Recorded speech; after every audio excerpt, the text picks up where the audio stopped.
First Build for Louisville, Kentucky is this perfect intersection of what we love about manufacturing and the important role it plays in our economy with what we love about manufacturing's future. When you have spaces like this, they welcome university students, high school students, and their projects into this kind of community, kind of workshop laboratory setting. And it really, I think, inspires them to dream bigger dreams.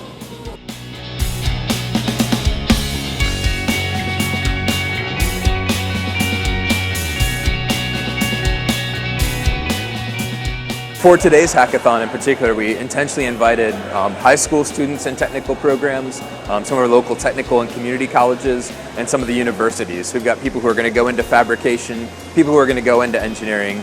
So we meld them all together into a team and come up with really cool ideas. But one of the really interesting things about this type of scenario and being in a facility like First Build is the way that we as a local business can interact with First Build to innovate in our industry. So we get to actually engage the people who are using the products in the process of designing and developing.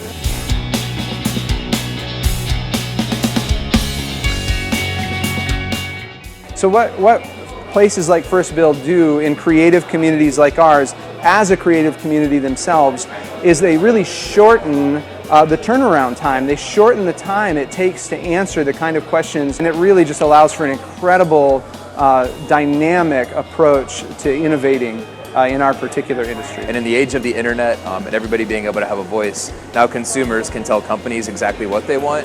And with co-creative communities like First Build, like local motors like Quirky, people are able to actually put their own opinions into products and shape the direction of manufacturing. So it's exciting. Being in the US and being able to produce here and actually including people in that production process, seeing things be built is a fantastic experience.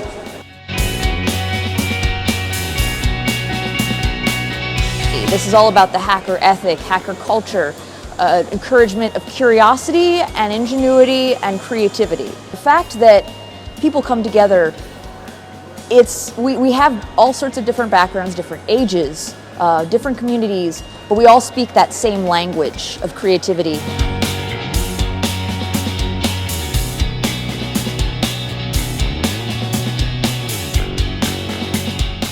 First Build gave me the opportunity on a very small budget to come in and do rapid prototyping. It allowed me to come in and develop my product without having to spend a bunch of money having somebody else do it for me. First Build is basically a place where people like me can come in and try to make their idea a reality. It gave me an opportunity to see if my idea would work. So I think fostering a maker economy within a university is very important. The factories now, they're high tech. You have to have a huge skill set. You have to have computer skills, interpersonal skills, intrapersonal skills. You have to have tactile skills, whether you're putting something together, moving out. The knowledge that I've gotten from manufacturing a product is knowledge that you can't learn in school. It's information that you can only get from experiencing it. I want my students to understand the manufacturing process. They'll be much better engineers if they understand the process of how things get made. And that's the whole point of First Build, is how do we make things?